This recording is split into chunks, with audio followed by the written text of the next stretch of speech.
Tumbling Saber team is proud to present Worthy of Recognition, a look at the names and faces that make Star Wars an unforgettable experience and an integral part of our lives.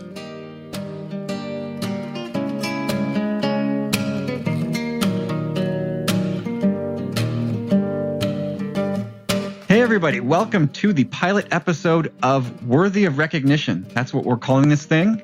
We're going to delve into our love of Star Wars, our mutual love of this saga that we spend our entire lives invested in. And the way we're going to do that is looking at the four faces of Star Wars, the four most important people that make up your Star Wars experience. So it's going to take some soul searching. But our guinea pig for this episode, ladies and gentlemen, is none other than the first Knight of the Star Wars Commonwealth. It's Ads. Hey Carl, how you doing? I am doing grand, man. We spoke before we started recording. It's been way too long in getting this thing off the ground. It's a little bit ridiculous. Yeah, but good things come to those that wait. So yeah, and thanks for being the guinea pig. I have no idea how this is going to play out. This is literally there's been no dry run. There's been no rehearsals. There really hasn't. No, we are just going to hit this thing and see what comes out, and we will course correct as needed in the future. Yes. So let's start at the beginning. Obviously we're all lifelong Star Wars fans here, but what was it like for you growing up with Star Wars? Okay. Yeah, I mean, I got into Star Wars, as I'm sure lots of people did, from very young child. My earliest memory, I won't say right away because that's sort of one of the names I'm gonna pluck out of the air later on. But I suppose my Star Wars experience, it can be separated into 3 time zones. So it's the childhood sort of 4 to 10, I guess. I was 4 or 5 when Return of the Jedi was released. So I was born in 1978. I think May 1983 that was released. So are we both 78s? Yeah, November 78 I am. Nice. Yeah. All right. 39 this year, 40 next year. Right there with you, man. So yeah, I mean, I came into it, I suppose, late as far as the trilogy was concerned. I didn't ever get to see any of them at the cinema. Return of the Jedi was my Star Wars film. I mean, that was the one that really hit home, the one that made me sort of love the saga. And I then watched back A New Hope and Empire from an older position. Return of the Jedi was my film, and you'll see later on, figures from that film became really important. The second phase would have been sort of uni. So I was 19, 20 when Phantom came out. And I got back into it again then. I never lost it, but I never did the non-canon. I never ever read the books. I never got into the magazines. So my Star Wars was very much the films, and because of the natural gaps between the films, I kind of went in peaks and troughs, I suppose. Yeah, there's sort of that the dark times, as they call it. It was like that 16-year period where there was nothing but the amount of love you had for the saga. Definitely. And I'm one of 4 children, but I'm the eldest, and I've got 3 younger sisters. So there wasn't a younger brother. There wasn't a Corey, shall we say, who could bounce ideas off, or share toys or books or whatever, play computer games. It was sort of me, and then three sisters who didn't really get it. And then, the third period was, recent. So the last couple of years, and sort of getting back into it again, with the release of, the films that have come through recently. So that's I suppose my Star Wars map. I suppose it's a really interesting way of looking at it. I never really thought of segmenting the phases of my Star Wars experience, but it does work like that. You're right. Like the first time I watched it, I was 6, and there's that hot and heavy affair period, the lust period, where something has just taken hold. You know, when you're a kid, you just want to watch. I'm sure you've got kids. They probably have their favorite shows that they just want to watch over and over and over again that drive you crazy. Oh yes, yeah, definitely. And that's how I remember the 3 initial films. So I was kind of introduced to all 3 in a relatively short time, all on VHS, and I would just watch over and over and over and over again as I remember it, probably from the age of 6 up until 12, 13. Yeah, that makes about some sense. And then I got into like collecting hockey cards, and comics were always there. And you get distracted as a teenager, but the love of the saga was always there, and I always return to it periodically. And definitely. And then, when the special editions came out, it became like this retro thing. Ooh, it's Star Wars is 20 years old. Oh my God, what an old movie now. And whenever they release them again on DVD or, the video, then the DVD and then the special editions, I went out and I bought them. And I was very much, I've never really collected in the way that sort of yourself and Corey do with the figures, the Black Series. I'd love to, but I'm a completionist like you. So if I start, I'd have to then carry on, and I'd get into so much trouble with my wife if I did that. So I'm very much sort of a DVD, movie, Blu-ray person. So whenever anything comes out like that, then that's what I get. So I've got all the films, and I've had them all in different sort of forms and guises all the way through. But yeah.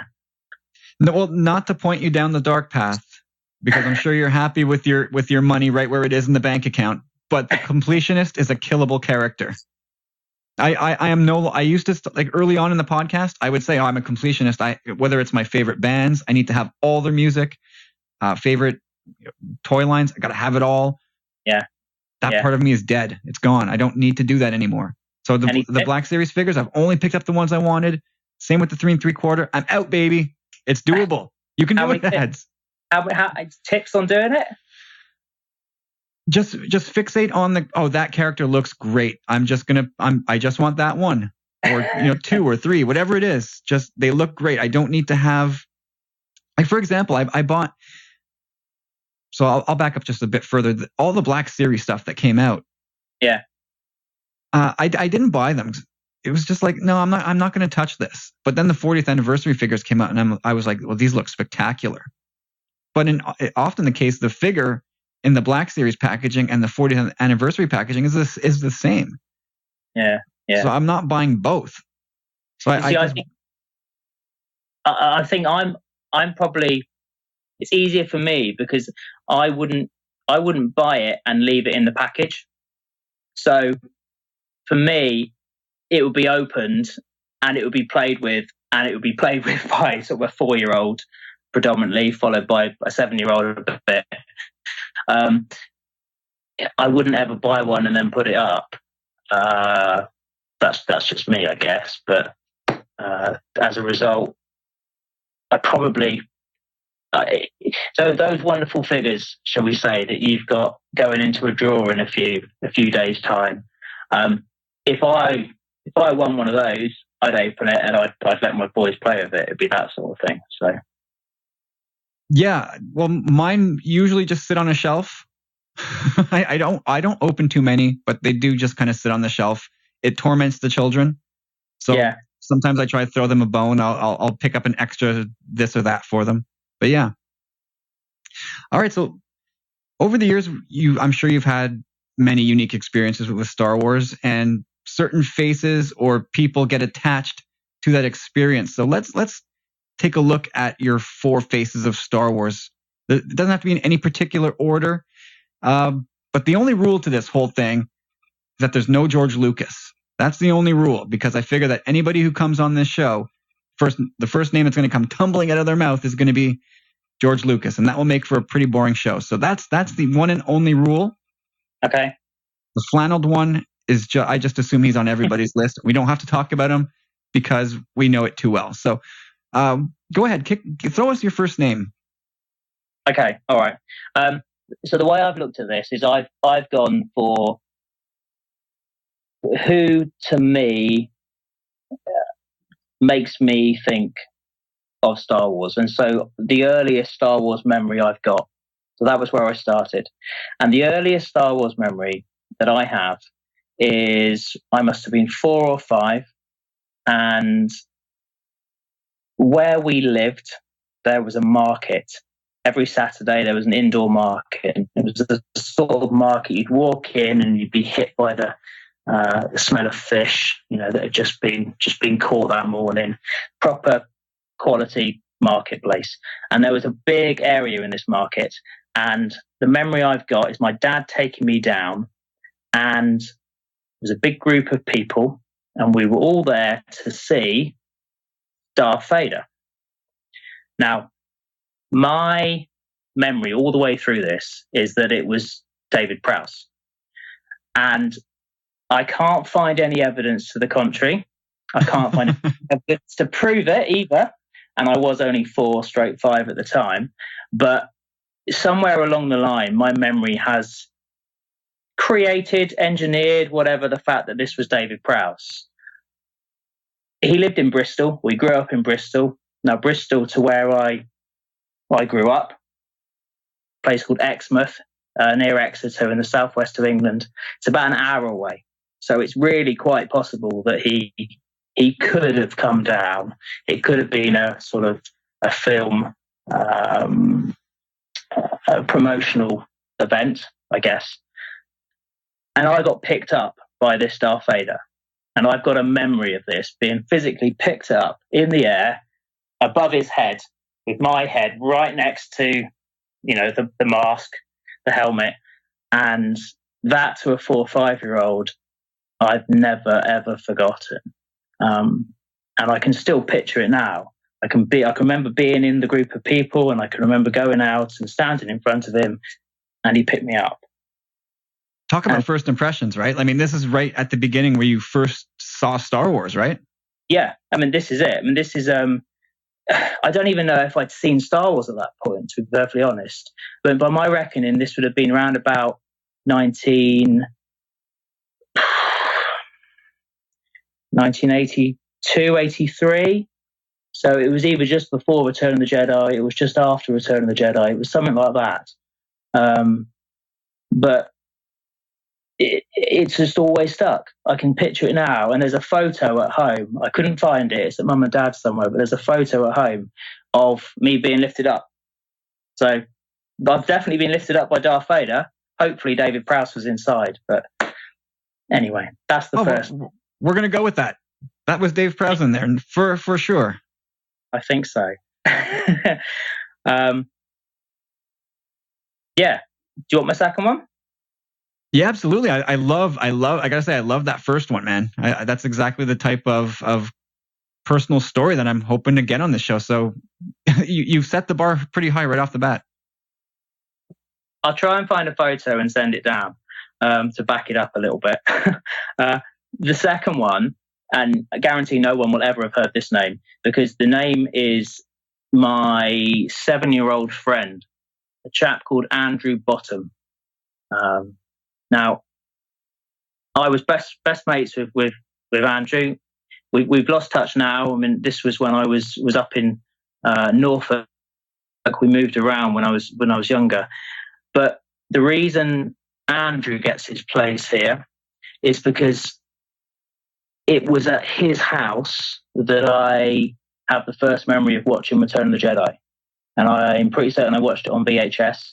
And we'd go round, and he had all of the figures. His mum and dad were separated. And so he very much got presents from mum and from dad. And he had the Millennium Falcon, he had the X-Wings, he had all of the figures. And the one thing that sticks in my mind was he had the Han Solo that I wanted. My Han was the one from Empire, was the one from Hoth. So okay. I had the Han where it was kind of like the wrong Han back then for me. I wanted the Han of the Millennium Falcon. I wanted the waistcoat and the shirt and everything. And he had that one. And we used to play with the figures, and just put Return of the Jedi on and watch Return of the Jedi. So Andrew Bottom goes in as my second. Perfect. Name. That's awesome. Yeah, I had a friend as well, and that's always the friend please invite me over today. I want to go to Andrew's house today. Please pick up the phone and call me. Yeah, pretty much. Everybody had that friend who just somehow was magically showered with gifts. I had a buddy named Patrick, and this kid owned everything. He had. Were you into G.I. Joe? I wasn't. No. No. Okay. So this guy had. It was an aircraft carrier. Right. Toy, and it was like 6 feet long. It was just I think it still today is one of the biggest toy sets ever made. Okay. It was enormous. Like every boy wanted this thing. Yeah. And I was really good friends with this kid who did. And I remember seeing this thing and all the other accessories that he went with it. Like he had the airplane that sat on it. And, we had a similar sized jet. And it was great. You have like this full size jet with pilots and everything. But he had the place to land it. He had the place to land like 5 of them. It was like unbelievable to a little kid to have a 6-foot toy that you could almost be like a cot that you could sleep on. Absolutely. So I totally hear you. The kid that owns everything. Yeah, there's a jealousy there that you being a dad, it's difficult to not go and buy everything out there for your boys because you have to sort of stop yourself buying them for you as that child, if that makes sense. Yeah, absolutely. Are you buying it for you or are you buying it for your kids? Like, are you trying to fill out scratch an itch that they don't really have? You know what I mean? You don't really need to do it because they're going to find something or somebody anyway who, that little Robbie over there has all the stuff that I want anyway. What do you mean? I just bought you 50 new toys. Why do you want to go see Robbie? Oh, because he has that one. Absolutely. Yeah, I don't know that you can really make them happy that way. So I think you have to pick your battles. Agreed. But that's another great story, man. So you lost touch with Andrew. Yeah. I mean, I was about 7 or 8 when we moved again. I lived in three sort of areas until I was sort of 7 or 8, and then I stuck in that one area ever since. But Andrew was lost. But if you're listening out there, you're the reason why, or one of the reasons why I love Star Wars so much. So. Well, he's on your Mount Rushmore of Star Wars faces. Yes. Do you have a UK equivalent of Mount Rushmore? Do we have a UK equivalent? I don't think some sort of like national monument that has some famous politicians or founding father type things. No, sadly not. But it's funny you say that because ironically, Mount Rushmore is going to be coming into a question for you guys, probably for tomorrow's show. Actually. Whoa, dear. Yeah, you've just grabbed that one out, but no, I don't know if we've got an English version of it. I don't know that we do in Canada either. I guess you could always look to our paper money, right, and our coins. It's all the Queen, right? She's there. That is true. That is true.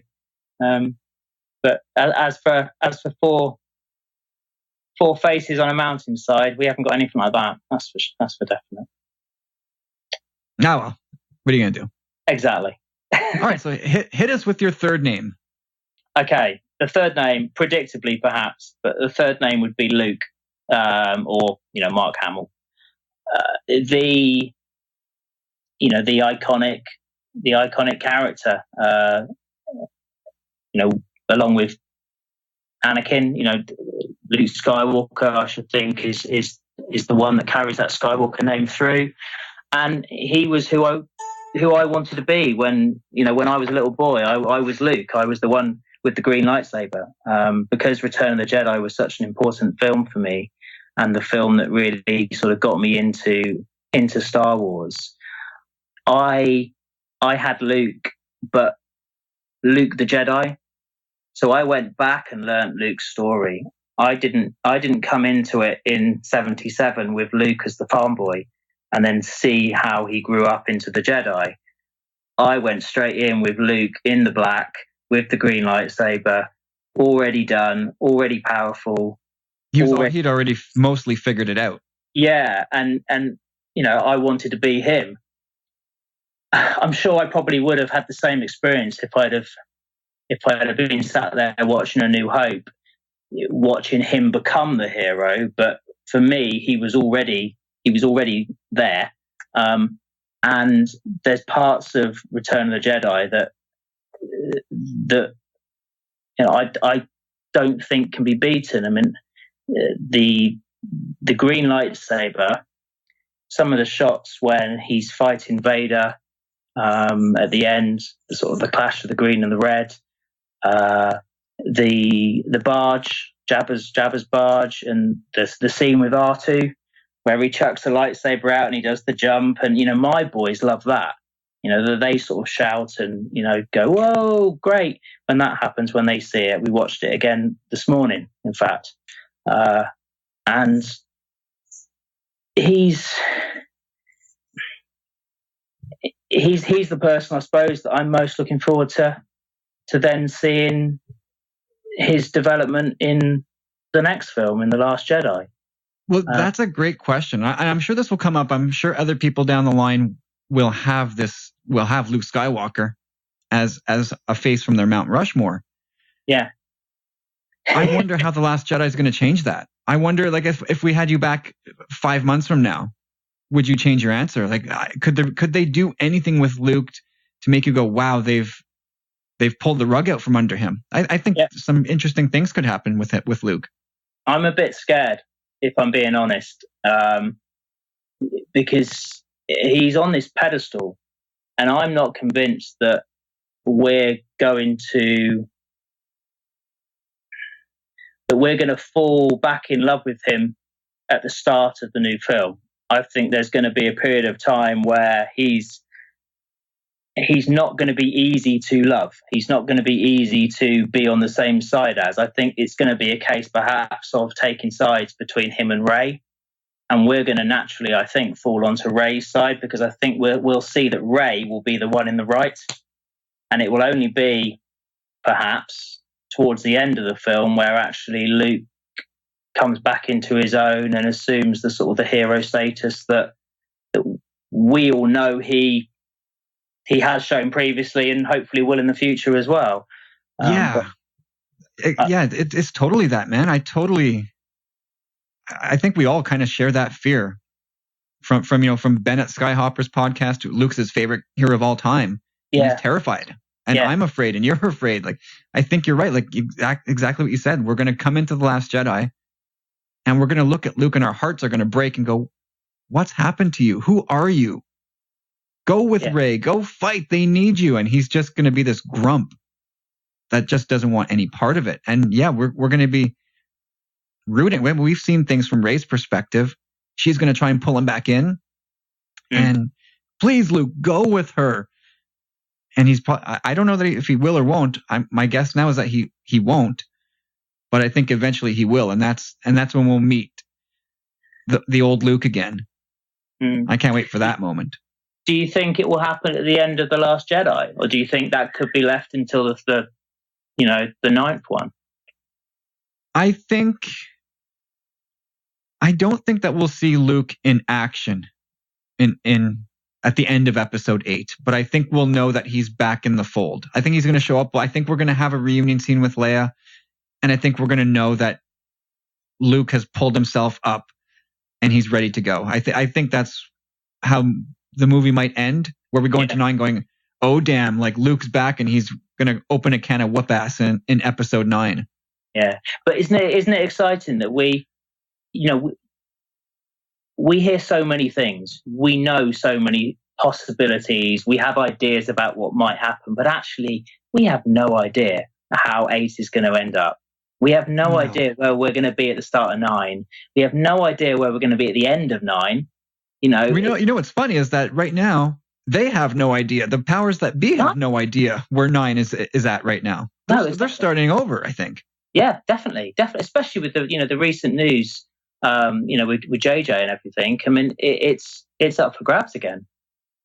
Everything is back on the table, I think, including some controversial things. I would probably imagine. Do you think with JJ then?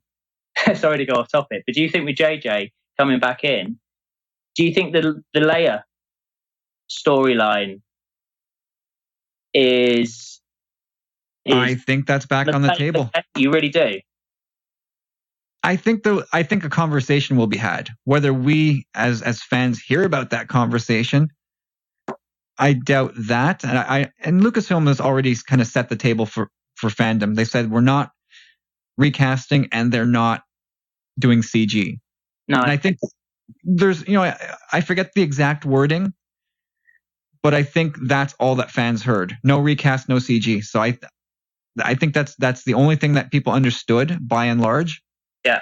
And so I have a hard time thinking that they'll back away from that. But I think JJ will want to have his own conversation about Leia and what he can and can't do with that. See, I agree, because I think at the end of The Force Awakens, he knew that at that point he wasn't going to be part of the next two films, but he would still have probably had thoughts himself about where things might go. Yeah, I think He'd have been silly to not have thought that. Now, if he's now come back in, he's going to finish that trilogy off. Sadly, with Carrie passing away, things have sort of changed dramatically, but he's still going to have those thoughts that he's going to come back to, that he would have wanted Leia to sort of get to at the end. And yeah, I think he's going to come in with possibilities of changing things. Yeah, I think he's coming in. I mean, I'm sure he was never too far away from what's going on. I think he's probably abreast of everything as it happens. So does he bother asking the question? Can he broach the Leia topic? I don't know. I really don't. But I imagine that Kathleen Kennedy and the powers that be, they'll hear him out. I'm sure of that. They're kind of in dire straits now, right? They need this to go well from here on in. Yeah. So it is really hard to say, but I'm excited. I just desperately want them to get her story right. And I had almost no faith in the current group doing it. No, me too. No, I agree. I think that there are two or three people that I would have been perfectly happy seeing take over the reins for 9. And JJ's one of them. So I'm happy. I think he'll do a good job. And I loved The Force Awakens. It introduced me to characters that I already sort of cherish. I already love the likes of Rey, Finn, Kylo from the point of view of a character. Sure. So, he did a fantastic job, in my opinion, on the first one. And whether he plays it safe, which is the argument that he might have done in the first one, or whether he, goes for it, I don't think it really matters. I think a job he made. Absolutely, I think so. Yeah, we're going to hit on this. So this worthy of recognition, but this will drop after episode 93. So you may have already heard these takes by the time you hear this worthy of recognition. But hey, nothing wrong with being a little repetitive and talking more Star Wars. All right. Absolutely. All right, so pulling up the rear. Okay. The fourth name in your Star Wars Mount Rushmore. Fair enough. So the fourth person, and anyone who sort of follows me on Twitter will probably have a fair idea what I'm about to say. My favourite Star Wars character is R2. So there's always got to be a place for R2 in this list. He's Star Wars, I suppose, for me. I just love him. I love the appearance. I love the story that he has. I love the link he has between all of the films. His character, the sounds he makes, the fact that you relate to him without any idea about what he's saying. You're going on what a C-3PO or a Luke or what a Rey, is back to the camera to you. You know all the way through. He's Star Wars to me. He's the the character that I think if you were to put out a poll, shall we say, he'd be the one I'd vote for in the most iconic. What iconic, you say? Iconic, yeah. Hear that, Corey? Yeah, no, R2, he's just such an unbeatable piece, right? Yeah. Like you said, you can't hear what he's talking, but you know where he's coming from. Ben Burtt did such a good job of, as did Kenny Baker for that matter. But yeah, the sounds that Ben Burtt engineered for him, you know what's coming out of his mouth. Definitely. You know when he's cursing out C-3PO. You know when R2 is sad. Yeah, they just nailed it. You know when he's going to do the opposite to what he's being told. I mean, and also he transcends the generation. So we love him as 40-year-olds, almost 40-year-olds, people who are older who love the saga. They love him. My 4-year-old loves him.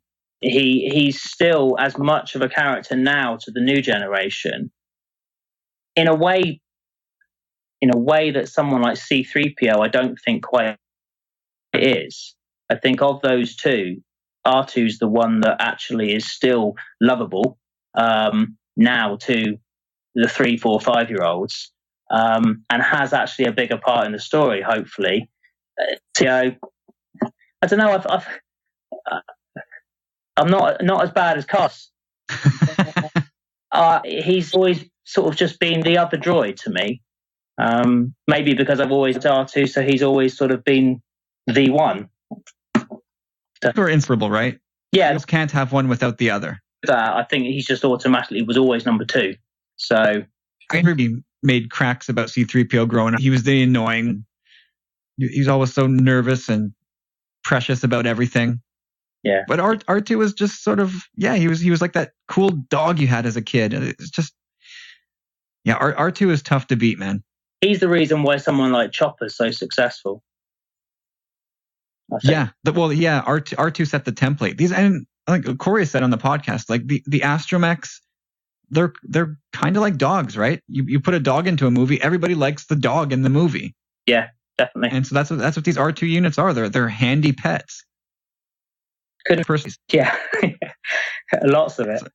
So Captain was Darth Vader. Yeah, but I'm one of your good friends from youth who helped you cement your love of Star Wars through the toys. Yeah, bless him, Andrew. Yeah, only because he relates me to Star Wars, so that's why I mentioned. That's a good reason. Yeah, and Luke Skywalker and R2-D2. Agreed. That's exactly the type of list that works, man. A little bit of this, a little bit of that. Definitely, that's what I thought. I've got a few honourable mentions, if I can get a couple in. Absolutely. Okay, so the obvious ones, your favourite Chewie. I've always liked Chewie on my keyring, along with R2. Well, I have a Chewie on my keyring too. Yeah. Awesome. I've said about Han. I always like that about Han, so he part. But I'm going to bring this forward to more recent times. And I would be lying if I didn't say that my enjoyment, my love of Star Wars in the last few years has been because of Twitter, social media, podcasts, etc. So the person that started it all for me would be the Supreme Leader, Mark. He was the one that I first got into with regards to Talk Star Wars. And then obviously, Rob, Stephen, etc.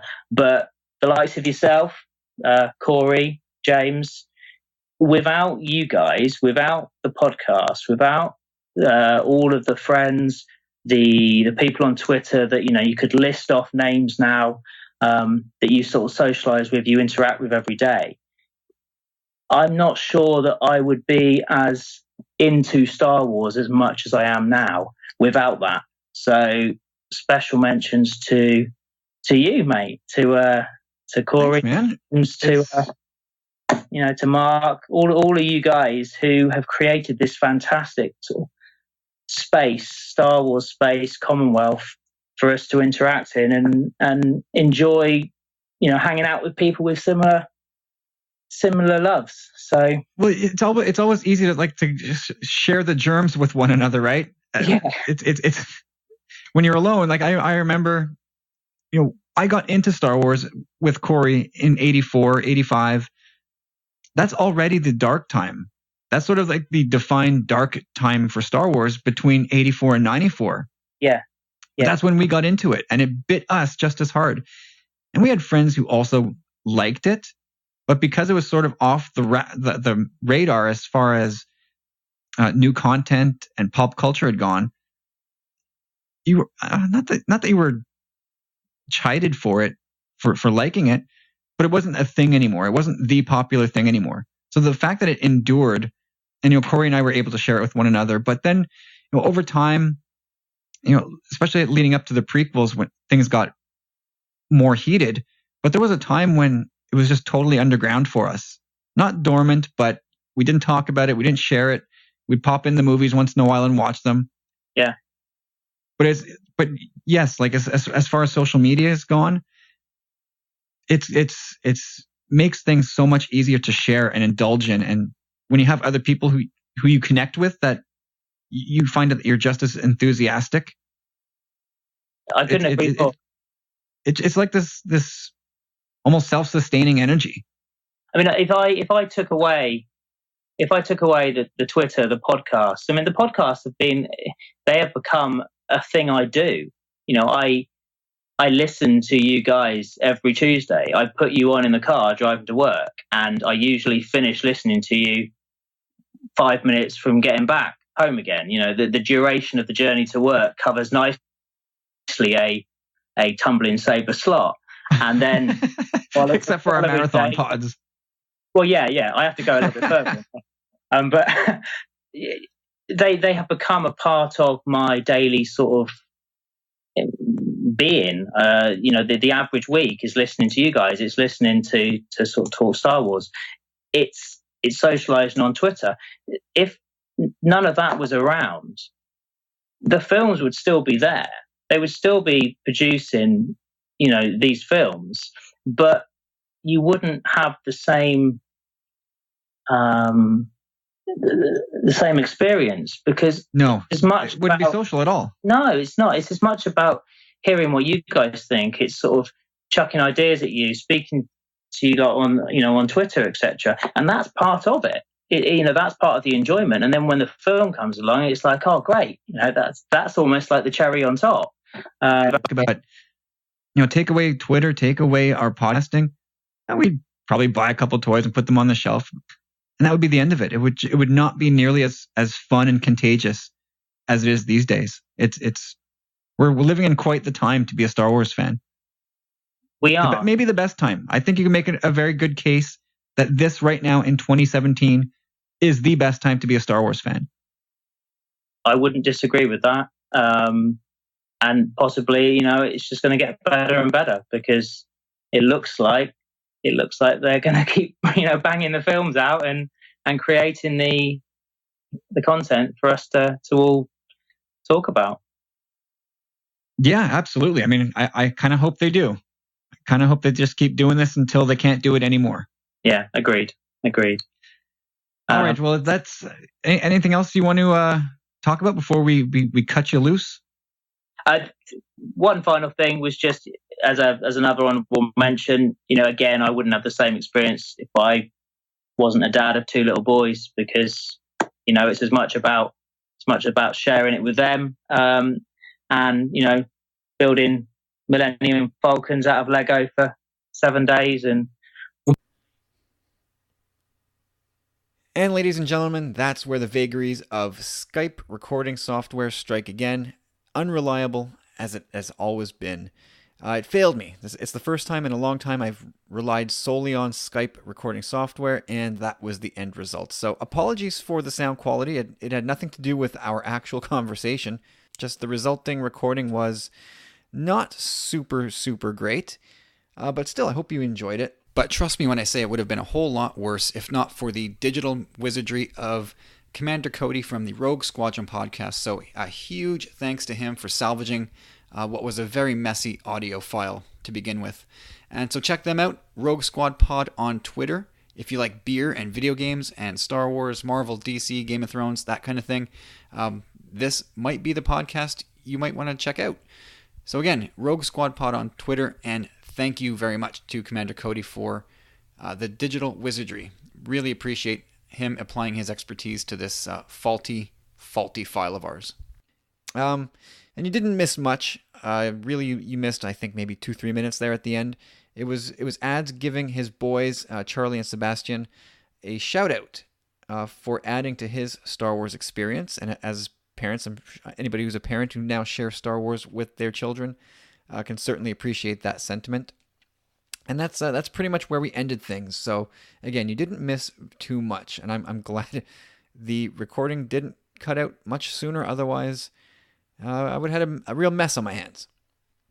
So thanks, everybody, for listening to this first edition of Worthy of Recognition. I hope you enjoyed it, and I hope to do more of these. Like I said, this podcast is, at its core, it's about me getting the chance to talk to you, powerful friends, getting you on the show, and finding out exactly what makes you tick as Star Wars fans. Who are the four most iconic faces, or the four faces that really mean the most to you in Star Wars? And again, there are no wrong answers. Ads had some really fabulous answers and unique stories in there. That's what we're aiming for. And that's what I hope to get out of each of you over the coming weeks and months. So if you get a DM or email from me at some point, check and see if you want to be on this show. Don't be surprised. I definitely want to get you on this show. So that's it. This will drop early to our powerful friends. And if you want to become a powerful friend and make sure you get this show when it's first dropped, head over to patreon.com/tumblingsaber, and for just $2 to $3 a month, you'll get this, amongst other things, you'll get the Sith Disturbers exclusive podcast. You will get Journals of the Willing and Worthy of Recognition. Those will come early to our powerful friends. You'll also get our exclusive monthly newsletter and any other ramblings that we send out through Patreon or our MailChimp software. Also, of course, we have our monthly giveaways, and we gave away our Tusken Raider. The 40th anniversary Tusken Raider was given out and won by Stu Baca, who recently received his package. Hopefully it was in crispy mint condition.